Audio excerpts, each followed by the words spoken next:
Hey guys, welcome back to Animal Fact Cafe. I am Kyla. This is the second time I recorded this because the first time I was like, I don't feel like doing this shit today. I did turn the lights on. I'm at a weird angle. I'm lazy, to be honest, and didn't feel like getting my tripod out. And to be honest, I don't know where it is. So, hi.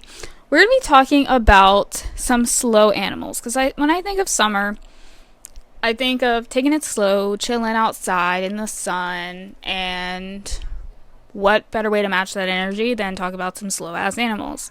So when you think of slow animals, I feel like most people automatically think of like a turtle or a sloth, and while yes, sorry, I thought there was a bug in my window, I was about to freak out. Well, yes, those are some slow animals, there are other ones as well, and I am going to be talking about sloths and turtles and turtles are actually kind of fast. Some of them are. Some of them. So first we're going to be talking about sloths. So, yeah, I'm just going to give you some facts about sloths. Three-toed sloths have 2 more neck vertebrae than any other mammal. So they can turn their heads up to 270 degrees while they're swimming. So they can keep their noses up while they're swimming. They're great swimmers. Like, they are quick in the water, but, like, everywhere else, don't control their body temperature to save energy. They are reliant on environmental conditions to take care of their body temperature. So it fluctuates up and down throughout the day. If they get too cold, they have microbes that live in their stomachs, and when this happens, they can't digest food anymore, which is interesting. It says the leaves they eat. Also, they are the reason we have avocados, which is so random because they are one of the only animals able to digest them because it takes them so long to fucking digest shit.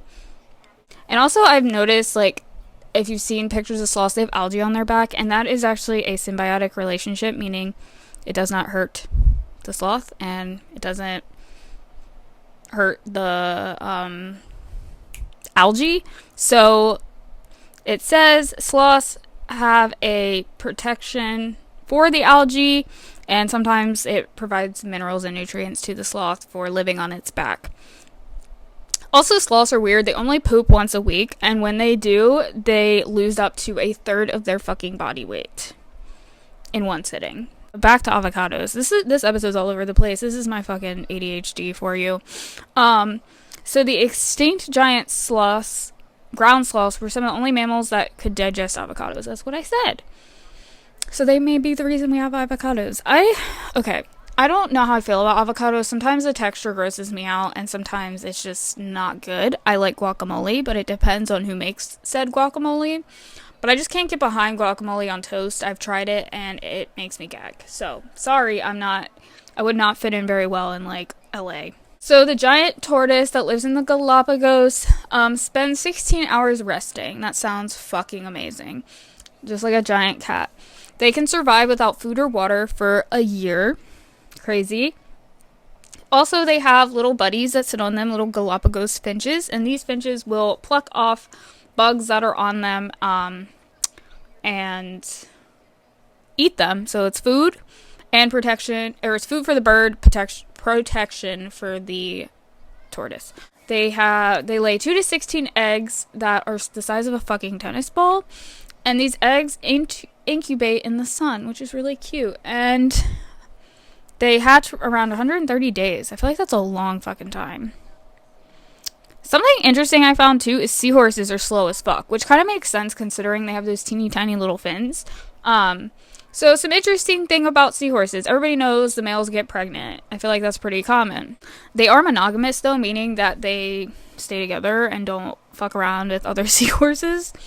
I thought this was really cute. The seahorse couples engage in a ritualistic dance to greet each other, and it said it can last for hours on end, and it's sequences of like twirls and twists, kind of like a fucking ballerina, and I love that. I would love to watch that.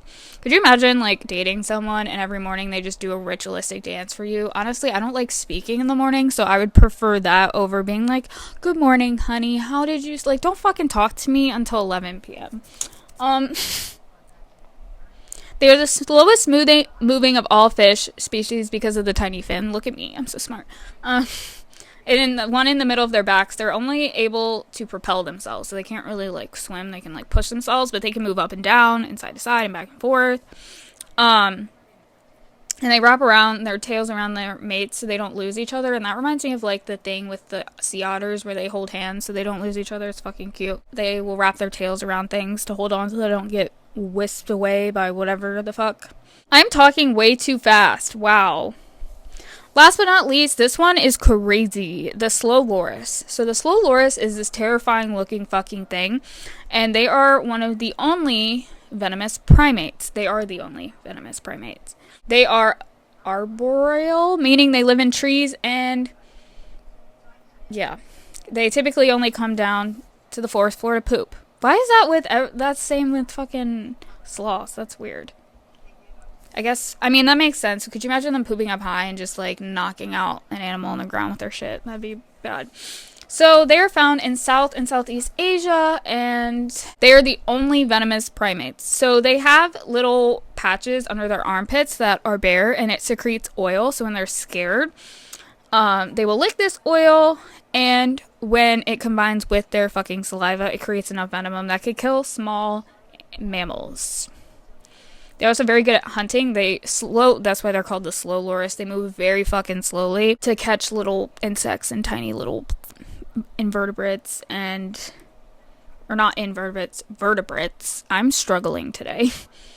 They also have a specialized tooth comb created by the, bottom and front teeth that they use for grooming and extracting gum from trees. That's so cool. Could you imagine if we had to lick ourselves? Like, that just really grosses me out. I'm so glad we've evolved, because I can't. That's disgusting. But, yeah, these are some of the slow animals, but they all have some very interesting facts. This one's going to be a little short, because those are the only ones I wrote down. But yeah, I hope you guys enjoyed this episode. Sorry it's at a weird angle again. I need to find my fucking tripod. I don't know where it is, but I'm in the middle of moving, and I'm so sick of losing shit and digging through things, so we're just gonna pretend that this is how it's always looked. The lights look pretty. He has not chewed them yet. I know it's only a matter of fucking time, but I hope you guys enjoyed, and I will see you guys in the next one. Peace out.